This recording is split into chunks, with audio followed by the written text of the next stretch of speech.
Non mais là, la Côte d'Ivoire, c'est pas possible. La défaite d'aujourd'hui, là, vraiment, vous pouvez qu'en vouloir qu'à vous-même. Vous aviez pourtant réussi à faire le plus dur avec l'égalisation d'Amad Diallo. Amad Diallo qui, je sais même pas ce qu'il foutait au banc. Le gars, depuis le début de la compétition, on voit le bien fou qu'il fait au jeu de la Côte d'Ivoire, mais je sais pas pourquoi. Là, on est en phase finale. Pourquoi il est au banc? C'est vrai que Pepe, lors du précédent match, il a claqué un doublé, mais franchement, c'était Curaçao. C'était Curaçao. Aujourd'hui, tout au long de la première mi-temps, la Côte d'Ivoire a dominé. Ils se sont créés plus de situations. Cependant, en termes de possession, ça avait l'air assez équilibré. Et ce qui m'a encore plus énervé aujourd'hui, c'est l'animation offensive de la Côte d'Ivoire. Comment on peut être aussi lent? Vous avez pourtant bien commencé la compétition. Alors lui-même, c'est le pire. Vu sa première mi-temps, fallait pas qu'il reprenne la deuxième mi-temps. Fallait le garder au banc, il ralentissait trop le jeu. Nicolas Pepe aussi sur son côté, même si c'était le joueur offensif le plus en vue, il dandine trop. C'était pas assez tranchant devant. Sur ce match-là, Yann demandait décevant. C'est dans ça qu'ils sont restés en première mi-temps. Je sais pas ce qui s'est passé. Ils ont commencé à reculer d'un coup. J'ai pas compris. Ou vous reculez face à la Norvège qui offensivement, ils aiment ça. Ils ont commencé à reculer. Ils sont tous allés se mettre dans leur surface. Regardez. Et là, Nusa, bien évidemment, on voyait tout ce qu'il allait faire. Mais Kessié, lui, apparemment, ne voyait pas. Il était là à regarder Nusa. Nusa s'est décalé à droite. Il a enroulé, but. Juste après ça, en deuxième mi-temps, on a Amad Diallo qui rentre. Il nous fait ce festival. Encore une fois, et comme à ses habitudes, il marque un banger. Le gars a terminé toute la défense norvégienne. Et c'est là que tu te demandes, mais qu'est-ce qu'il foutait au banc? Imaginez s'il avait commencé. Il a même failli marquer un coup franc à la Messi vers la fin. Le gars, il égalise. Et la Côte d'Ivoire, juste après, retombe dans leur travers. Il commence à reculer et laisser de l'espace en défense. Regardez-moi ça. C'est quoi ce boulevard? Berg a le ballon dans les pieds. Il y a 3 joueurs de la Côte d'Ivoire qui viennent sur lui. Pourquoi faire?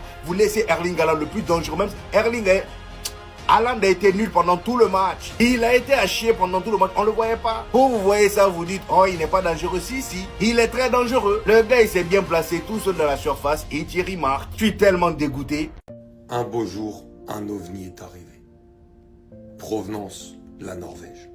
Salzbourg, Dortmund, Manchester City s'est imposé dès très jeune comme un des meilleurs attaquants du monde.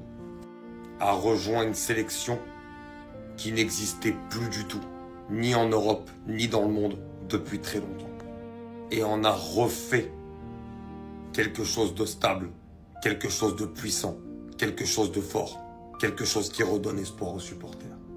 Rendez-vous compte, pour sa première Coupe du Monde, Erling Haaland a débuté 3 matchs, il a marqué 5 buts dans ces 3 matchs, en marquant dans chacun des 3 matchs. Son but aujourd'hui, c'est pas du tout le plus difficile à mettre. Mais il est toujours là au bon moment. Il a beau des fois ne pas toucher un ballon du match.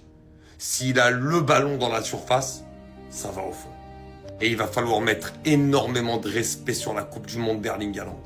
Parce que même si la Norvège a un bien meilleur effectif qu'à l'époque, c'est pas non plus l'effectif des grandes nations ou des nations auxquelles on voit aujourd'hui les meilleurs buteurs de cette Coupe du Monde.